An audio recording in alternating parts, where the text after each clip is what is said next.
এটা কোনো দুর্ঘটনা না স্যার, আমার দাদাকে মার্ডার করা হয়েছে।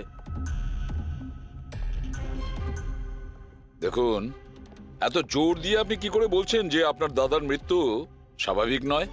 আপনি কাউকে সন্দেহ করেন? কে করতে পারে এটা? স্যার দাদার একটা শত্রু না, হাজার শত্রু ছিল। এতগুলো শত্রু?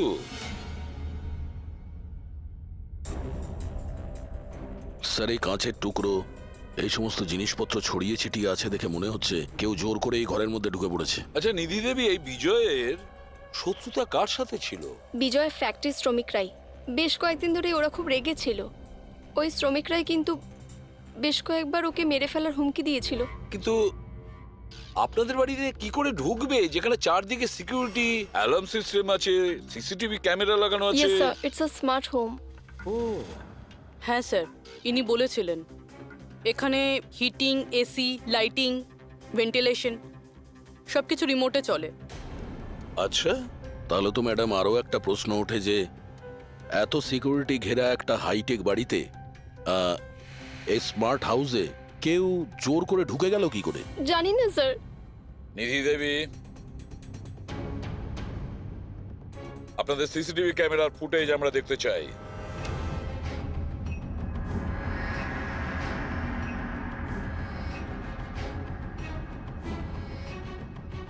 বিজয় তো পালাচ্ছে, বাঁচার চেষ্টা করছে, কিন্তু কার ভয়ে দৌড়চ্ছে দেখতেই তো পাচ্ছি না স্যার। স্যার, কোনো অদৃশ্য শক্তি নয় তো? পঙ্কজ, এই চিন্তাভাবনাটা ভুল করেও দ্বিতীয়বার নিজের মাথায় এনো না, না হলে এসিপি স্যার তোমাকে অদৃশ্য করে দেবে সিআইডি থেকে।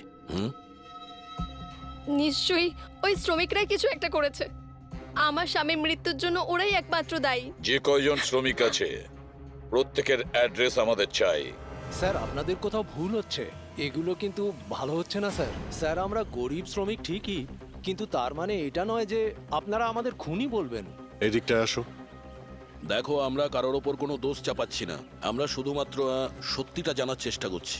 আর এটা কি সত্যি নয় যে আপনারা সবাই মিলে বিজয়কে প্রাণে মারার হুমকি দিয়েছেন? স্যার, এসব আপনাকে কে বললো? বিজয় বলেছে, সেই জন্য চুপ করে আর কোনো লাভ নেই। যেই এটা করেছে তাড়াতাড়ি স্বীকার করো, বুঝেছো? স্যার, আমি মানছি যে আমরা কয়েকবার রেগে গিয়ে এই রকমের হুমকি দিয়েছিলাম, কিন্তু বিজয় স্যারকে খুন করার ব্যাপারে আমাদের মধ্যে কেউ এটা ভাবতেই পারে না। হ্যাঁ স্যার, ও মারা গেলে আমাদের কি লাভ হতো? উল্টে তো এখন আমাদের লোকসান হয়ে গেল। 6 মাসের মাইনেটা যে বাকি আছে এবার কে দেবে? ও, তার মানে আপনারা বিজয়বাবুর ওপরে এই কারণেই রেগেছিলেন যে গত 6 মাস ধরে ও আপনাদের মাইনে দেয়নি? হ্যাঁ হ্যাঁ স্যার, বেশ কয়েক মাস ধরে আমরা ধার দেনা করেই সংসার চালাচ্ছিলাম। 2 মাস ধরে বাচ্চাদের স্কুলের ফিস জমা দিতে পারিনি। কালই বাচ্চাদের স্কুল থেকে বের করে দেওয়া হয়েছে এটা বলে, যদি স্কুলের ফিস না আনতে পারো তাহলে স্কুলে এসো না। আচ্ছা, এটা বলো যে এটাই শুধু কারণ ছিল এই বিজয়ের ওপরে, নাকি অন্য কোনো কারণ ছিল? স্যার, একটা কারণ এটাও ছিল যে স্যার আমাদের কাজ থেকে বের করে দিতে চেয়েছিলেন। সেটা কেন? কেননা স্যারের এটা মনে হয়েছিল যে মেশিন মানুষের থেকে ভালো কাজ করে আর এতে বেশি লাভও হয়ে থাকে। আচ্ছা, রেগে গিয়ে খুন করে দাওনি তো? না স্যার, ওনাকে খুন করে আমরা তো আমাদের টাকা পাবো না, উল্টে বউ বাচ্চাকে নিয়ে পথে বসতে হবে। কতজন মজুর এখানে কাজ হারিয়েছে? হ্যাঁ স্যার, 100-রও বেশি। 100-র ওপরে লোকের বাড়ির উনুন নিভে গেছে শুধুমাত্র এই বিজয়ের জন্যে। তার মানে 100 জনের মধ্যে যে কেউ হতে পারে যে বিজয়কে খুন করেছে। খোঁজ নিতে হবে সমস্ত মজুরদের ব্যাপারে, কে কে কোথায় ছিল কাল রাতে। হ্যাঁ প্যাট্রিক, কিছু জানতে পেরেছো শ্রমিকদের ব্যাপারে? কোথায় ছিল বিজয়ের খুনের সময়? স্যার এখনো অব্দি সব কটার খবর পাইনি স্যার, প্রসেস চলছে। স্যার, হ্যাঁ পুরবি, স্যার, এমন একটা কথা জানতে পেরেছি যেটার বিজয়ের মৃত্যুর সাথে যোগাযোগ থাকতে পারে। কি বলো তাড়াতাড়ি। স্যার, এই দেখুন, ধরে নিতে পারেন মৃত্যুর কিছুক্ষণ আগেই রাত 12:09 সময় বিজয় ওর অ্যাকাউন্ট থেকে কাউকে 50 কোটি ট্রান্সফার করেছিল। 50 কোটি টাকা? এত বড় অ্যামাউন্ট কার কার নামে ট্রান্সফার করা হয়েছে? পানামাতে কোনো অ্যাকাউন্ট আছে, কার এটা জানা নেই। খুনি নিশ্চয়ই এই ট্রানজাকশন জোর করে করিয়েছিল বিজয়কে প্রেসার দিয়ে। গত 6 মাস ধরে শ্রমিকদের মাইনে দেয়নি, আর রাতারাতি 50 কোটি টাকা ট্রান্সফার করে দিয়েছে। আচ্ছা, ওই ওয়ার্কারদের মধ্যে কেউ নয় তো? না না না পঙ্কজ, কোনো গরিব শ্রমিক এত সিকিউরিটি লাগানো বাড়িতে পানামার মতন ব্যাংকে মানি ট্রান্সফার করবে? না, এটা আমি বিশ্বাস করি না। স্যার, হতে পারে চেনাশোনা কেউ, মানে আশেপাশের কেউ, এমন কোনো শত্রু যে ভালো করে জানে যে বিজয়ের বাড়ির সিকিউরিটি কি করে ভাঙা যায়। কে হতে পারে?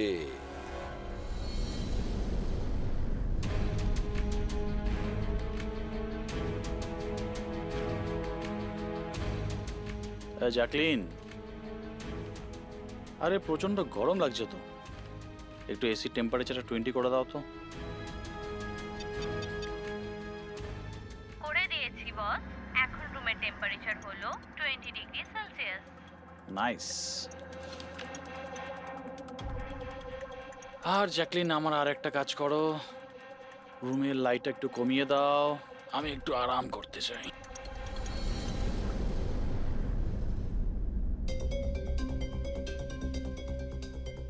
আরে জ্যাকলিন, আরে তোমার মনে আছে না কাল আমার দুবাইতে মিটিং আছে? ইয়েস বস, মিটিং এর সমস্ত প্রস্তুতি হয়ে গেছে।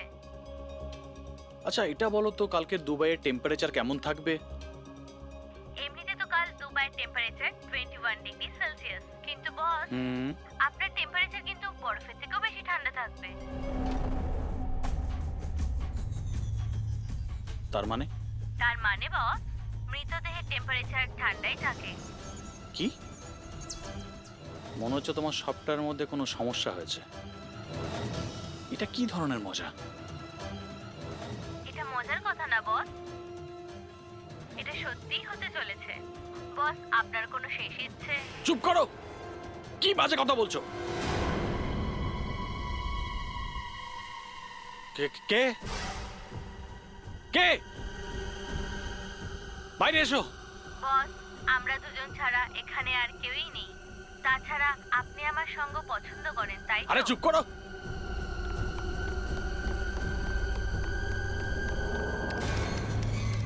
কোনো লাভ নেই বস, আমি সমস্ত দরজা লক করে দিয়েছি।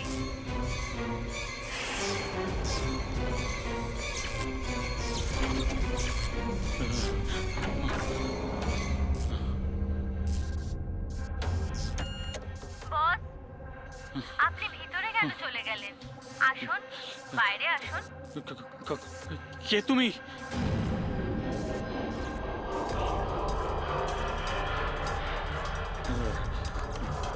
হ্যালো।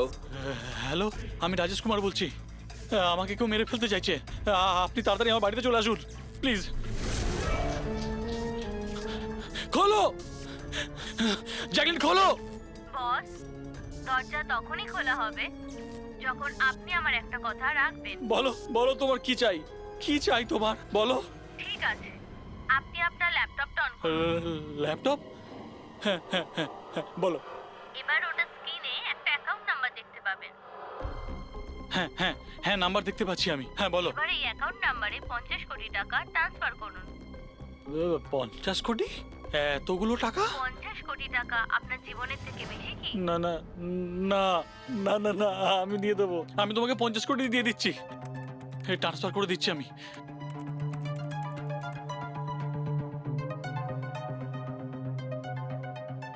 দেখো, এই অ্যাকাউন্টে 50 কোটি টাকা আমি ট্রান্সফার করে দিয়েছি। দেখো, এবার আমাকে যেতে দাও।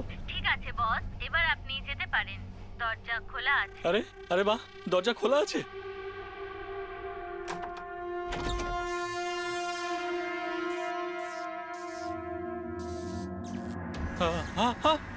বস, আমি আপনাকে বোকা বানিয়েছি। ফোনের বিপরীতে আমি ছিলাম। আপনার সাহায্যের জন্য কেউ আসবে না।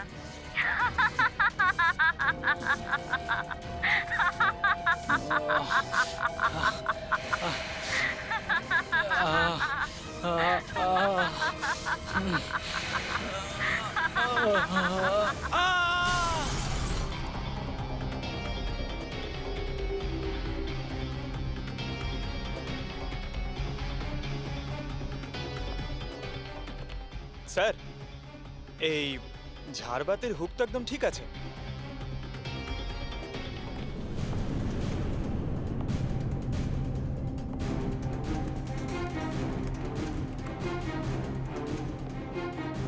স্যার এই দেখুন বেডরুমের CCTV footage.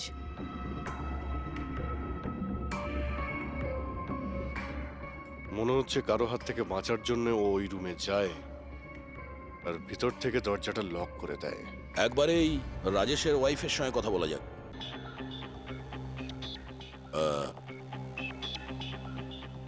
Excuse me ma'am, এই রাজেশ ছাড়া ওই সিকিউরিটি কোড আর কে কে জানতো? রাজেশ ছাড়া এই কোডের ব্যাপারে আর কেউই জানতো না স্যার। এমনকি ও আমাকেও এই ব্যাপারে কোনোদিন কিছু বলেনি। স্যার এই খুনি কোড কি করে জানলো? ও ভেতরে এলো কি করে? এক মিনিট, এটা তো ঠিক সেই রকমই যেটা বিজয়ের ঘরে ছিল। রাজেশের মডার্ন টেকনোলজির উপর খুব শখ ছিল। মেশিন, গ্যাজেট সবকিছুতেই সব সময় ও আপ টু ডেট থাকতো। এই বাড়িটাকে স্মার্ট হোমে পরিণত করেছিল ও। প্রত্যেকটা মেশিনকেই ওর ভার্চুয়াল অ্যাসিস্ট্যান্ট জ্যাকলিন অপারেট করতে জানতো।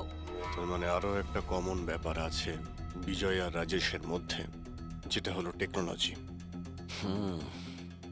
আমি একটা ম্যাগাজিনে পড়েছিলাম যে রাজেশ এই ব্যাপারটাকে সমর্থন করে যে মেশিন, অফিস আর ফ্যাক্টরি থেকে মানুষকে রিপ্লেস করে দেবে। আর মজুরদের ক্ষোভটাও এই বিষয় নিয়েই ছিল, বিজয়ের উপর। ম্যাডাম, অ্যাকাউন্ট ডিপার্টমেন্ট জানিয়েছে যে রাজেশ স্যার অ্যাকাউন্ট থেকে 50 কোটি টাকা কোথাও উধাও হয়ে গেছে। এক মিনিট, ওই 50 কোটি টাকা কোথায় গিয়েছিল? মানে কোনো পানামার অ্যাকাউন্টে? হ্যাঁ স্যার, কিন্তু আপনি কি করে জানলেন? এবার তো মনে হচ্ছে যে এই বিজয় আর রাজেশের খুনি একজনই, যে বড় লোকেদের টার্গেট বানাচ্ছে। ওকে যদি এখনই না ধরা যায় তাহলে হয়তো অনেকগুলো খুন হবে। চলো রঘুকে গিয়ে এটা বলি। চলো, চলে এসো, চলে এসো।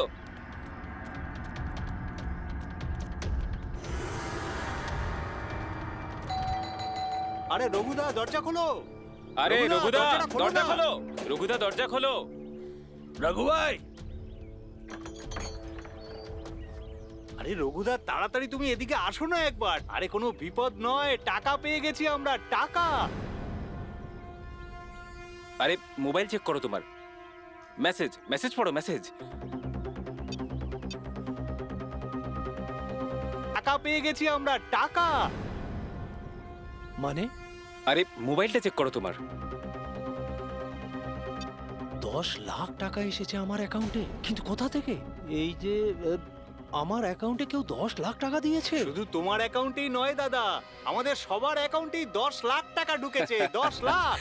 রঘুদা, আমরা তো বড় লোক হয়ে গেলাম। এবার না জীবনের সব স্বপ্ন পূরণ করব আমরা। আমি তো ঠিক করেই নিয়েছি দাদা, একটা দামি গাড়ি কিনবো। আমি আমার বউকে নিয়ে বিদেশে যেতে চাই। ব্যাস।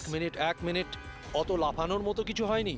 এতগুলো টাকা আমাদের অ্যাকাউন্টে এলো কি করে? আরে কি যায় আসে যেখান থেকে হোক এসেছে। আমার ব্যাপারটা সুবিধে লাগছে না। আমার মনে হয় যে সিআইডি কে ফোন করা উচিত। কথায় আছে না, ওপরওয়ালা যখনই দেয় 2 হাত ভরে দেয়। এমনটাই হয়েছে বারোলিয়ায় অবস্থিত বস্তিতে থাকা কিছু শ্রমিকদের সাথে। গতকাল পর্যন্ত যেখানে এদের কাছে খাওয়ার জন্য কিছুই ছিল না, কিন্তু আজ সেই শ্রমিকদের অ্যাকাউন্টেই কোনো এক ভালো মানুষ 10 লাখ টাকা পর্যন্ত দিয়ে দিয়েছে। কিন্তু টাকাটা কোথা থেকে এসেছে, কে দিয়েছে, সেটা এখনো সঠিকভাবে কিছু বলা যাচ্ছে না। এবার আমরা চোখ রাখবো পরবর্তী বিশেষ খবরে। স্যার সব টাকাটাই শ্রমিকদের কাছে পানামা অ্যাকাউন্টটা থেকেই এসেছে। যা বাবা, 10 লক্ষ টাকা! সে যেই হোক, সে প্রথমে বিজয় আর রাজেশকে খুন করেছে, আর তারপরে ওদেরই টাকা, মানে বিজয় আর রাজেশের টাকা গরিবদের কাছে বিলিয়ে দিয়েছে। কিন্তু স্যার, এই যেই হোক, এই উদারমনস্ক খুনি এইরকম টাইট সিকিউরিটির বাড়িতে ঢুকলো কি করে? দয়া, তুমি একটা ব্যাপার নোটিস করেছো? এই বিজয় আর রাজেশ দুজনেরই টাইট সিকিউরিটিতে ঘেরা বাড়ি আর্টিফিশিয়াল ইন্টেলিজেন্সে চলতো। আর দুজনের বাড়িতেই একই ভার্চুয়াল অ্যাসিস্ট্যান্ট ছিল, জ্যাকলিন। হ্যাঁ স্যার, তো হতে পারে যে এই ধূর্ত খুনি এই আর্টিফিশিয়াল ইন্টেলিজেন্সকে হ্যাক করেছিল আর এই জ্যাকলিনকে ওর মালিকের বিরুদ্ধে প্রোগ্রাম করেছিল। হতে পারে। আচ্ছা, ওই জ্যাকলিন আর ওই সফটওয়্যার কোন কোম্পানির? স্যার খুব বিখ্যাত কোম্পানি বিওটি টেকনোলজিসের মালিক মিস্টার অরবিন্দ। এই জ্যাকলিন উনিই বের করেছেন। I see. তাহলে ওই জ্যাকলিনের পিছনে অরবিন্দ আছে। অরবিন্দ, এরপরে কোনো এক্সকিউজ কিন্তু আমি শুনবো না। প্লিজ তোমরা কাজের প্রতি সিরিয়াস হও। মিস্টার অরবিন্দ, হ্যাঁ আমরা সিআইডি থেকে আসছি, আপনার কাছে কিছু প্রশ্ন জিজ্ঞাসা করব। সরি, এই সময় আমি একটু বিজি আছি। কালকে সন্ধেবেলা আপনারা আসুন। মিস্টার অরবিন্দ, বেশি ওভার স্মার্ট হওয়ার একদমই চেষ্টা করবেন না। দুটো খুন হয়েছে, ভাগ্য ভালো যে আমরা এখানে কথা বলতে এসেছি। এরপর জিজ্ঞাসাবাদ কিন্তু সিআইডি ব্যুরোতেও হতে পারে, কথাটা বুঝতে পারলেন? আপনারা আসুন না, বসুন না। কি নেবেন, চা কফি?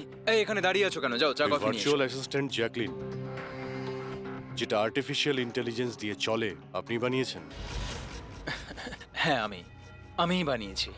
আর এই ক্রিয়েশনটা নিয়ে আমি খুব প্রাউড ফিল করছি। ইনফ্যাক্ট আমি তো এটাই বলবো যে আপনারা সিআইডির লোকেরাও এই পুরনো ব্যুরো সরিয়ে স্মার্ট ব্যুরো বানিয়ে নিন, আর আপনাদের এই কিছু অফিসারকে সরিয়ে দিন। হ্যাঁ, আর আপনাদের যত এই মার্ডার কেসেস আছে সেগুলো সফটওয়্যার দিয়ে সলভ করুন, তাই না? তো তোমার মনে হচ্ছে যে এই সফটওয়্যার দিয়ে মার্ডার কেস খুব সহজেই সলভ হয়ে যাবে? নিশ্চয়ই। তাহলে তো এটাও হতে পারে যে এই সফটওয়্যারের সাহায্যে কেউ খুনও করতে পারে, তাই তো? আমি কিছু বুঝতে পারছি না।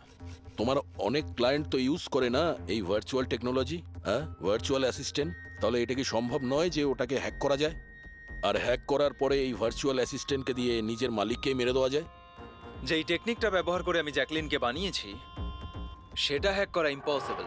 যদি আপনার টেকনিক এতটাই ফুল প্রুফ হয়, তাহলে ওদের স্মার্ট হোমের যতগুলো গ্যাজেট আর যতগুলো সিস্টেম, সেগুলো হ্যাক কি করে করলো? স্যার, আমার মনে হচ্ছে ওই লোকেরা সেটিংটাই কিছু করেছে, নইলে আমার এই টেকনোলজি তো একদম ফুল প্রুফ। যতটাই ফুল প্রুফ হোক বা সিকিউর, এই যে হ্যাকাররা থাকে না, ওদের কিন্তু বেশিক্ষণ লাগে না এগুলো হ্যাক করতে।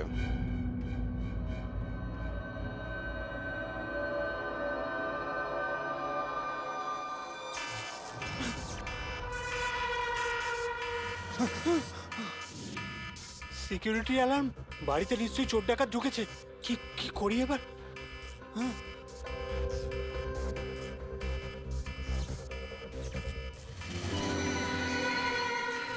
ও মাই গড, এর কাছে তো বন্দুক আছে।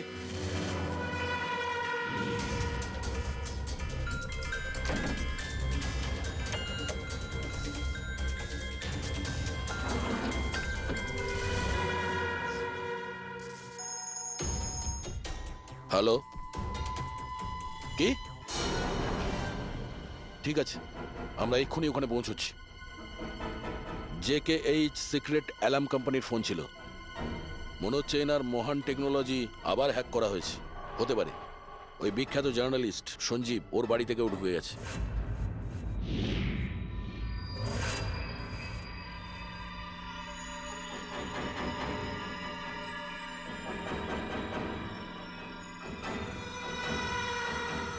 এ তো আমার দিকে এগিয়ে আসছে দেখছি।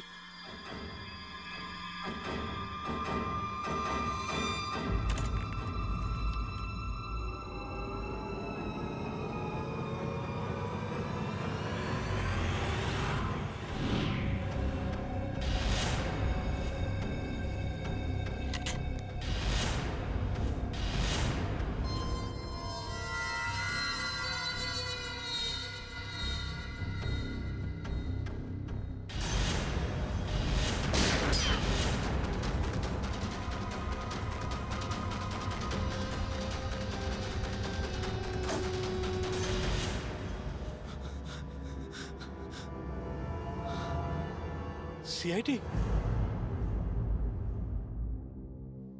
সরি স্যার, আমায় ক্ষমা করবেন। আমার মনে হয়েছিল যে আপনারা ওই খুনিরই সঙ্গী যে এই বাড়িতে ঢুকেছে। কিন্তু থ্যাংক ইউ ভেরি মাচ, আপনারা চলে এসেছেন, তাই জন্য আমি বেঁচে গেলাম। না হলে ও তো আমাকে মেরেই ফেলতো। কে মেরে ফেলতো? এখানে তো কেউই নেই। কার কথা বলছো তুমি? স্যার, ও এখানেই ছিল, দরজার বাইরেই ছিল। দেখেননি আপনারা? দরজার বাইরে? আমরা তো ওখান থেকেই আসছি, আর আসার রাস্তায় আমরা তো কাউকে দেখিনি। ব্যাপারটা কি? হঠাৎ করে গেল কোথায় সে?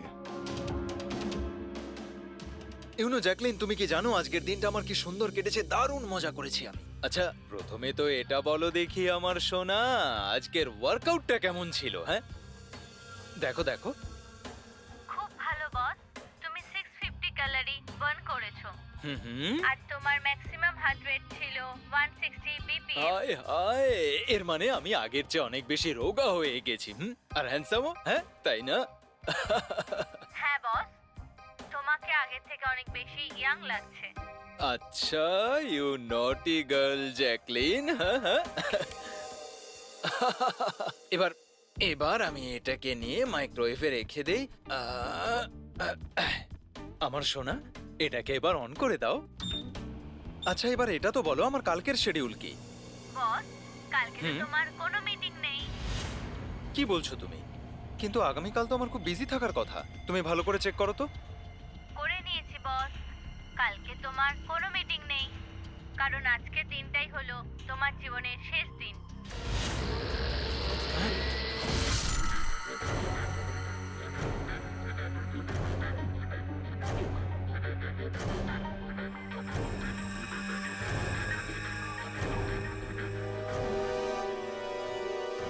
উনি খুব সাংঘাতিক প্ল্যান করেছিল। ওর সব সময় টার্গেট ছিল এই অরবিন্দই, সঞ্জীব নয়।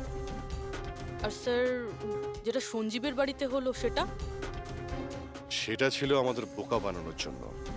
ওখানে যা কিছু হয়েছিল সব বোকা বানানোর জন্য। ও চাইছিল আমরা ওই সঞ্জীবের ঘরে বিজি হয়ে যাই, আর খুনি খুব সহজেই অরবিন্দকে খুন করে দেবে। কিন্তু স্যার, ওই সঞ্জীবের বাড়িতেও তো মাস্কওয়ালা লোকটা এসেছিল। পঙ্কজ, এটা একটা প্ল্যান ছিল। সবকিছুই একটা ভাবনা চিন্তা করার প্ল্যান। আমার তো মনে হয় সঞ্জীবের বাড়িতে কেউ ছিল না। এই ফুটেজ ওর ফোনে আগে থেকে দিয়ে দেওয়া হয়েছিল। যে হ্যাকার এত সব কিছু করতে পারে, তার কাছে এটা তো একটা সামান্য ব্যাপার। এই আর্টিফিশিয়াল ইন্টেলিজেন্সির যে টেকনোলজি, যেটা সমস্ত বাড়িতে লাগানো আছে, ওটা তো এই অরবিন্দই বানিয়েছিল। আর যদি কেউ অরবিন্দর বানানো টেকনোলজিকে হ্যাক করে, তাহলে নিশ্চয়ই কোনো... ও নিশ্চয়ই অরবিন্দর জন্য কাজ করে স্যার, কারণ এটা বাইরের লোকের পক্ষে সম্ভব নয়। তাহলে খোঁজ নিতে হবে অরবিন্দর কোম্পানিতে এমন কোন কোন লোক আছে যারা অরবিন্দর মতোই বুদ্ধিমান আর ওর মতো ইন্টেলিজেন্টও। অরবিন্দকে খুন করেছে এদের মধ্যে যেই হোক না কেন, সে নিশ্চয়ই এই আর্টিফিশিয়াল টেকনিকের ব্যাপারে খুব ভালোভাবেই জানতো। কিন্তু সে কে হতে পারে? স্যার, দুজন আছে যারা মোটামুটি অরবিন্দের মতো টেকনোলজিটা জানে।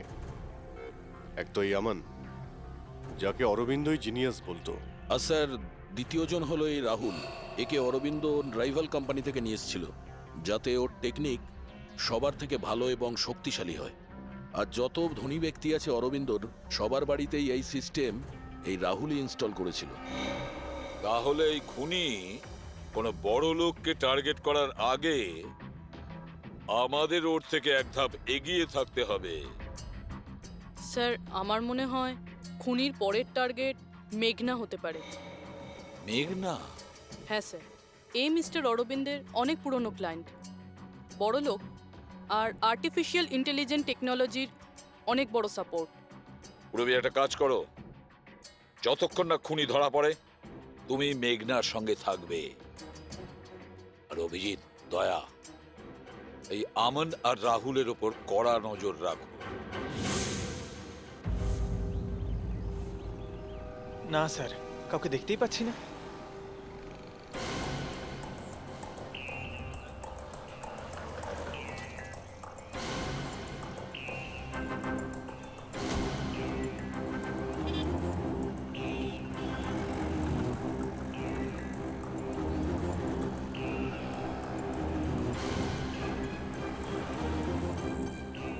স্যার, রাহুল।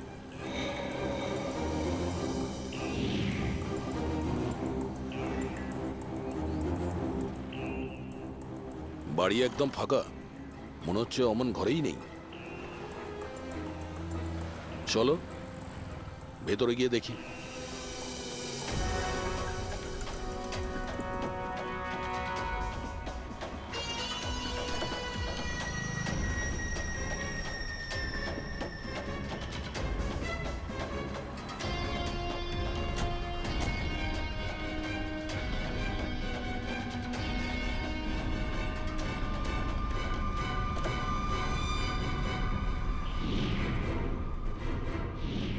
রাহুল, তাহলে তুমি ওকে সাহায্য করেছিলে দাদাকে খুন করার জন্য?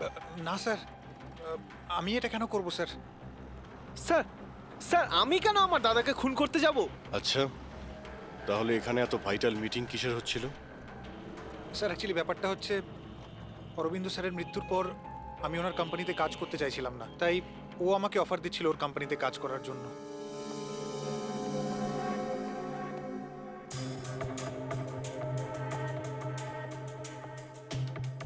স্যার এখানে একবার দেখুন, 1 2 3 4 5 5টা মনিটর স্যার। মনে হচ্ছে কম্পিউটারটা খুব হাইফাই স্যার। দেখি এই শক্তিশালী কম্পিউটারে কি কি ডেটা লুকিয়ে আছে।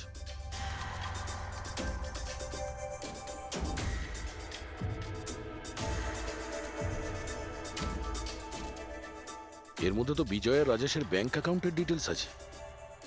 এই সব খুন ওই করেছে স্যার।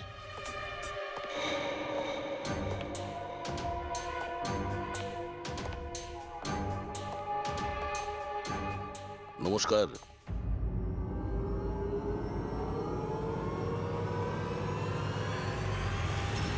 স্যার আমার তো মনে হয় কেউ এটাই চায় যে ফাইলটা আমার কম্পিউটারে পাওয়া যাক আর আপনারা আমাকেই সন্দেহ করে। তোমার কারোর ওপর সন্দেহ হয়? কে করতে পারে এটা? স্যার জানি না, কিন্তু আমার মনে হচ্ছে স্যার যদি অরবিন্দ স্যারের কম্পিউটার হ্যাক হয়ে থাকে তাহলে পৃথিবীর যে কোনো কম্পিউটারে হ্যাক হতে পারে, কারণ ওনার কম্পিউটার কোনো নেটওয়ার্কের সাথেই কানেক্টেড নয়। তার মানে অরবিন্দ বাবুর কম্পিউটার যেই হ্যাক করুক সে সেই সময় ওখানে উপস্থিত ছিল, তাই তো? ইয়েস স্যার, কিন্তু বুঝতে পারছি না অরবিন্দ স্যারের পার্সোনাল অফিসে যাওয়ার পারমিশন কারোরই ছিল না, এমনকি আমি নিজেও সেখানে কখনো যাইনি। আচ্ছা, তাহলে কেউ তো হবে যার পারমিশন ছিল অরবিন্দর অফিসে যাওয়ার। হ্যাঁ স্যার, ওর নাম প্রিয়া। প্রিয়া? কোথায় থাকে ও?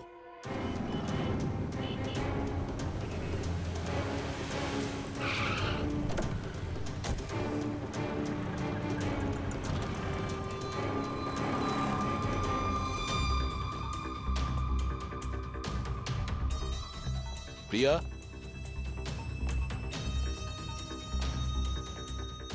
প্রিয়া?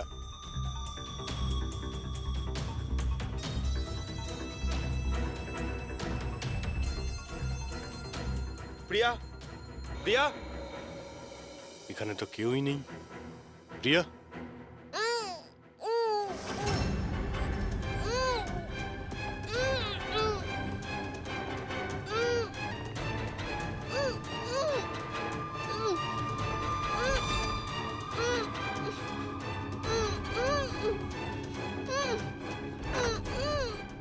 প্রিয়া? প্রিয়া? প্রিয়া? তুমি ঠিক আছো? এক মিনিট, এক মিনিট।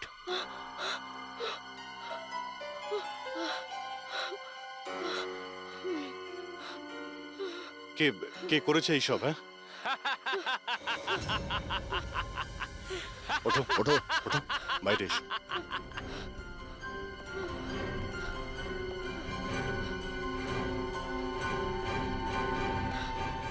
কে?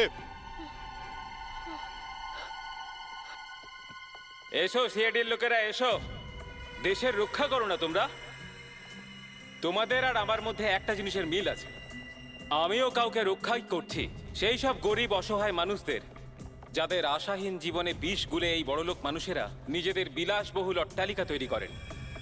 আর লজ্জা পাওয়া উচিত তোমাদের মতো আইনের রক্ষকদেরও। এই অসহায় দুর্বল মানুষদের রক্ষা করার বদলে সেই লোকেদেরই তোমরা বাঁচাতে চাও যাদের পাপের ঘোড়া বহুদিন আগে পূর্ণ হয়ে গেছে, কিন্তু তোমরা আর বাঁচাতে পারবে না।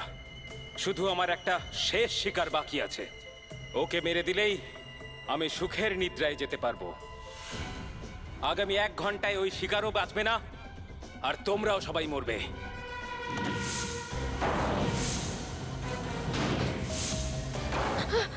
আরে এসব কি হচ্ছে?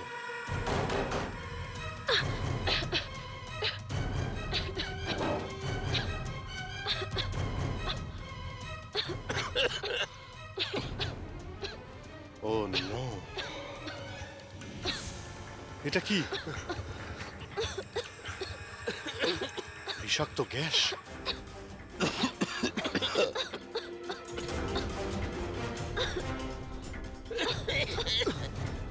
স্যার। পঙ্কজ পঙ্কজ পঙ্কজ পঙ্কজ পঙ্কজ ওঠ। প্রিয়া, তুমি ঠিক আছো? বাইরে যাওয়ার তো কোনো রাস্তাও দেখতে পাচ্ছি না।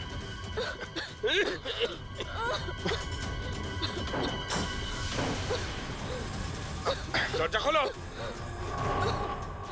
সমস্ত দরজা অটোমেটিক মনে হচ্ছে। কিচেনে গিয়ে দেখো সিলিন্ডার আছে কিনা। বুঝে গেছি স্যার।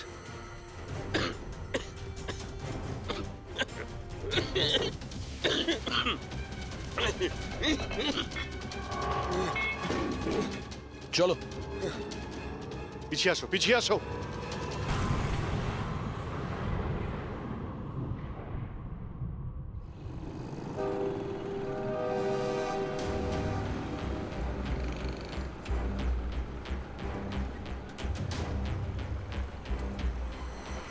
লিসেন এভরিওয়ান, তোমাদের সবার মনে আছে তো আমাদের কিন্তু এই অ্যাসাইনমেন্টটা মান্থ কমপ্লিট হওয়ার আগেই করতে হ্যাঁ হবে। মেঘনা ম্যাডাম। ওকে? কিসের আওয়াজ এটা?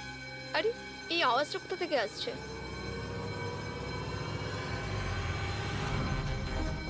মনে হয় আগুন লেগে গেছে ম্যাডাম, ধোঁয়া বেরোচ্ছে madam. Come on fast fast চলো, তাড়াতাড়ি বেরিয়ে চলো সবাই, চলো। ওকে ওকে ওঠাও। মেঘনা, মেঘনা, জানি না এসব কি করে তুমি হলো। ঠিক আছো? আমার খুব ভয় লাগছে, প্লিজ ডু সামথিং। ভয় পেও না, কিচ্ছু হবে না। চলো, চলুন।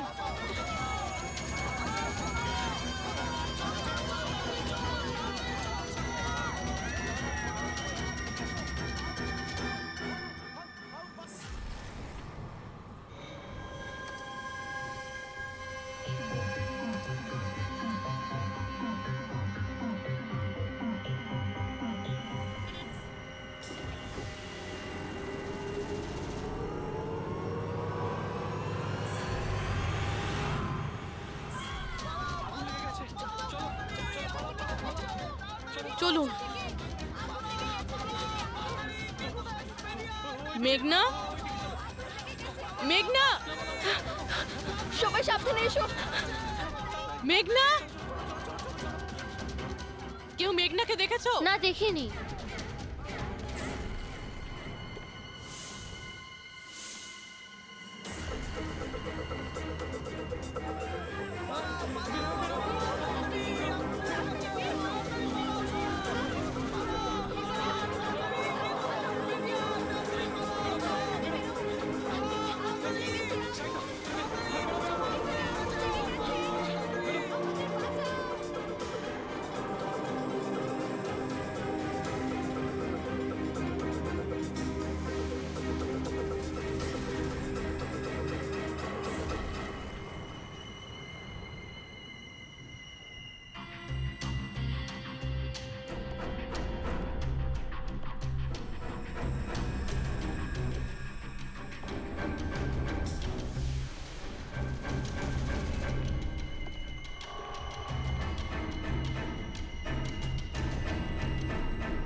প্রিয়ার বাড়ি থেকে বেরোনোর সময়ই আমরা পূরবীকে মেসেজ করে দিয়েছিলাম তুমি মেঘনাকে মারতে আসছো। আর তুমি ভাবছিলে যে আমরা সবাই মারা গেছি? কিন্তু কম্পিউটার ফুটেজ আমি নিজে চেক করেছিলাম, মেঘনা ওখানে একাই ছিল। কিন্তু আপনারা যেভাবে তুমি সিকিউরিটি সিস্টেম হ্যাক করতে পারো আমরাও করতে পারি। তুমি নকল ফুটেজ দেখেছিলে, তোমার মিষ্টি আমরা তোমাকেই খাইয়েছি। যখন তুমি ওই নকল ফুটেজটা দেখছিলে তখন আসল ক্যামেরাটা ডিসেবল করা ছিল, আর সেই মুহূর্তেই আমরা সেফলি মেঘনাকে বিল্ডিং থেকে বার করে দিয়েছি। এখন বলো কেন করেছো সব? কেননা ঘৃণা করি আমি এই টেকনোলজিকে। সেই সব মানুষদের ওপর প্রতিশোধ নিতে চেয়েছিলাম, তাদের উচিত শিক্ষা দিতে চেয়েছিলাম যারা এই টেকনোলজির সমর্থক। সব জিনিসের ভালো আর খারাপ দিক থাকে, টেকনোলজিরও রয়েছে, কিন্তু এই নতুন অ্যাডভান্স টেকনোলজিতে তোমার এত প্রবলেম কিসের? কেননা এই টেকনোলজি আমার বাবাই তৈরি করেছিল। অরবিন্দ নয়। এই জন্য এই টেকনোলজির ওপরে প্রথম অধিকার আমার বাবারই হওয়া উচিত। এমনকি জ্যাকলিনও আমার বাবারই আইডিয়া ছিল। অরবিন্দ জালিয়াতি করে সমস্ত ক্রেডিট নিয়ে নিয়েছিল। ওই লোকটার কারণেই আমাদের পরিবারকে এত দারিদ্র দেখতে হয়েছে। আমার বাবা আর থাকতে পারেননি, উনি আমার মাকে, আমার 2 বোনকে মেরে ফেলেছিলেন, তারপর নিজে সুইসাইড করে নেন। আমি স্কুলে গেছিলাম, হয়তো এই জন্যই বেঁচে যাই। তোমার সঙ্গে যেটা হয়েছে সেটা খুব খারাপ হয়েছে, সেটা হওয়া উচিত ছিল না। কিন্তু যদি তুমি তোমার এই তীক্ষ্ণ বুদ্ধিটাকে ঠিক জায়গায় ব্যবহার করতে, তাহলে হয়তো আজ গরিবদের জন্যে, সমাজের জন্যে তুমি কিছু ভালো করতে পারতে। কিন্তু যে রাস্তা তুমি বেছে নিয়েছো সেটা আলোর নয়, অন্ধকারের। এবার জেলের মধ্যে বসে তুমি অপেক্ষা করতে থাকো ফাঁসির অর্ডার আসার।